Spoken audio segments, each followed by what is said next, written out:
haddaba dadkii maanta ku soo dhaweeyay Baladxaawo waxaa ka mid ahaa wasiir ka tirsan dawladda Soomaaliya waxaana ka mid ahaa wasiir ku-xigeenka wasaaradda warfaafinta Abdirashid Yusuf al-Cadaala isna qadka telefoonka ayaan kula xiriiray waxaanan wax ka weydiiyay heshiiska ay dawladda wada gaareen iyo wixii hadda ka dambeeya xaalku wuxuu noqon doono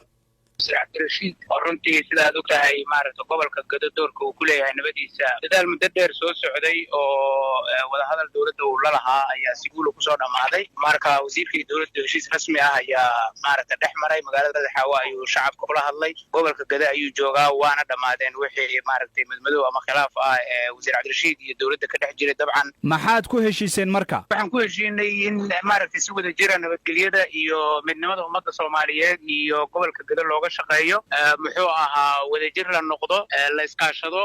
amniga iyo nabadda iyo horumarinta laga wada shaqeeyo marka wasiirkuna dabcan isaguna wuu hadlay oo hadaladiisa waa heli kartaan waana la xiriiri kartaan dabcan tanaasul xaqiisa ka yimid oo la xiriira duruufaha iyo marxaladaha waddanku uu ku sugan yahay